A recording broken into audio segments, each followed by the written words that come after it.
aunque no conozcamos en profundidad cómo funciona una red neuronal, sí que nos interesa saber qué funciones de activación hay y cómo interactúan, cómo nos condicionan en nuestra red, porque al final cada capa de nuestra red neuronal, sus neuronas, las neuronas de una capa van a actuar en función de una función de activación, ¿vale?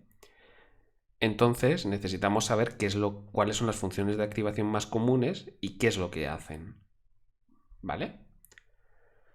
Bueno, principalmente existen dos tipos de función de activación, las que se conocen como discretas y las continuas. ¿Qué diferencia hay? Las discretas devuelven un conjunto finito de valores.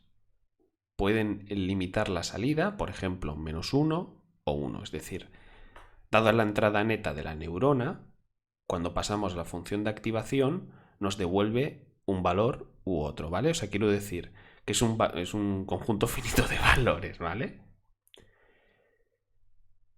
Entonces, las continuas devuelven un valor dentro de un intervalo de valores, ¿vale? O a veces puede no haber un intervalo de valores, es decir, cualquier valor, por ejemplo, cualquier valor entre 0 y 1, 0,005, 0,1, 0,15, 0,165, ¿vale? Esto sería una función de activación continua. Entonces, tenemos que tener en cuenta que las funciones de activación, además de romper la linealidad, ¿vale? Como ya hemos visto, también limitan la salida. No tiene sentido utilizar una función lineal que me delimite la salida a un valor entre 0 y 1 si quiero calcular, por ejemplo, el valor de una vivienda.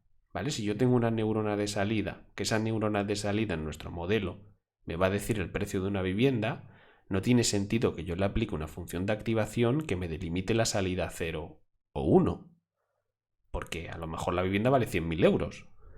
¿Vale? Perfecto. Entonces, ¿qué funciones de activación hay? Bueno, hay muchas. Yo voy a mencionar algunas de las que creo que son las más importantes y que más se utilizan. Vale, en primer lugar tenemos la función de identidad. ¿Esto qué hace? Pues simplemente, a nivel gráfico sería algo como esto. ¿Vale? Tendríamos aquí cómo se comporta la función, es decir, la función recibe la entrada neta y el resultado es igual a la entrada neta, es decir, no hace nada. Es la función de identidad lineal, es una función de activación que no hace nada. La salida de la neurona es la entrada neta en sí misma. ¿Vale? Luego tendríamos la función de escalón. La función de escalón lo que hace es que si la entrada neta es inferior a 0, me va a devolver un 0. Si la entrada neta es mayor o igual a 0, pues me va a devolver un 1. ¿Vale? La de identidad es una función de activación continua, mientras que la de escalón es una función de activación discreta. ¿Por qué identidad o lineal es continua? Pues porque me puede devolver cualquier valor. Y además no está acotada dentro de un rango de valores. ¿Por qué la de escalón es discreta? Porque me va a devolver o un 0 o un 1, ¿vale? Un número finito de valores. Luego tendríamos la sigmoide. La sigmoide lo que me va a devolver es un valor que va entre 0 y 1, ¿vale? Es una función de activación continua, porque entre 0 y 1 me puede devolver un rango de valores enorme, ¿vale? Y hace algo como esto. Tendría esta pinta, ¿vale? Tangente hiperbólica. La tangente hiperbólica es igual que la sigmoide.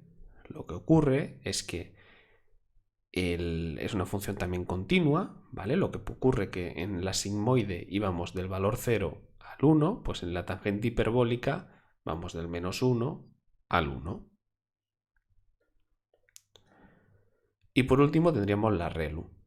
La ReLU es una función que se parece muchísimo a la de identidad, lo que ocurre que hace que todo valor, toda entrada neta inferior a 0, haga que su salida sea 0. Es decir, lo que hace es respetar los valores positivos de la entrada neta, pero los negativos los anula, ¿vale? Los convierte a 0. Esto es lo que hace la ReLU.